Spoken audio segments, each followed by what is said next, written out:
Assalamualaikum warahmatullahi wabarakatuh. Nama saya Muhammad Amar Muhabar dari kelas 12 MIPA 5. Video ini bertujuan untuk tugas mata pelajaran pendidikan Pancasila dan Kewarganegaraan semester 5 tentang kasus-kasus pelanggaran hak dan pengingkaran kewajiban warga negara. Lalu, apa yang dimaksud dengan hak dan kewajiban? Hak dapat didefinisikan sebagai hak untuk memiliki atau melakukan sesuatu, sementara kewajiban dapat diartikan sebagai sesuatu yang harus dilakukan seseorang karena suatu hukum, kebutuhan, atau karena itu adalah tugas mereka. Pelanggaran hak asasi manusia marak terjadi saat ini.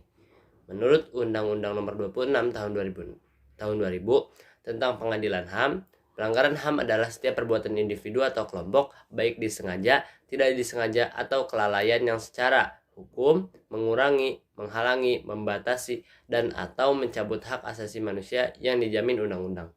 Salah satu contoh kasus pelanggaran HAM di Indonesia adalah kasus kerusuhan di Tanjung Priok pada 12 September 1984. Peristiwa Tanjung Priok adalah kerusuhan yang melibatkan antara tentara dan warga di Tanjung Priok, Jakarta Utara pada 12 September 1984. Kerusuhan ini merupakan salah satu kerusuhan besar yang terjadi pada masa Orde Baru. Tragedi Tanjung Priok dihujani aksi penembakan yang menyebabkan 24 orang tewas dan 55 orang luka-luka. Namun jumlah korban secara pasti tidak diketahui hingga saat ini.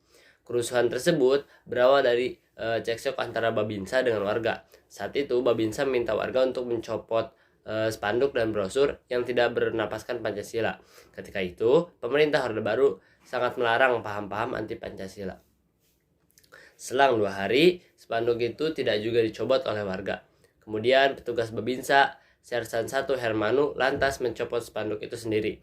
Namun saat melakukan pencopotan, petugas tersebut melakukan pencemaran terhadap masjid.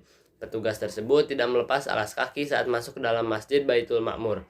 Kabar ini membuat warga berangkat dan berkumpul di masjid. Pengurus masjid Baitul Makmur Syarifuddin Rambe, Sofwan Sulaiman, dan Ahmad Syahi mencoba menenangkan warga. Namun, warga yang emosi membakar sepeda motor petugas Babinsa.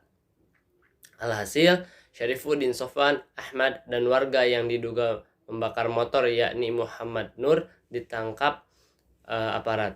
Keesokan harinya, pada 11 September, warga meminta bantuan tokoh masyarakat setempat yakni Amir Biki untuk menyelesaikan permasalahan ini. Amir Biki dan sejumlah warga mendatangi Kodim Jakarta Utara. Mereka meminta agar jemaah dan pengurus masjid dilepaskan. Permintaan ini tidak ditanggapi.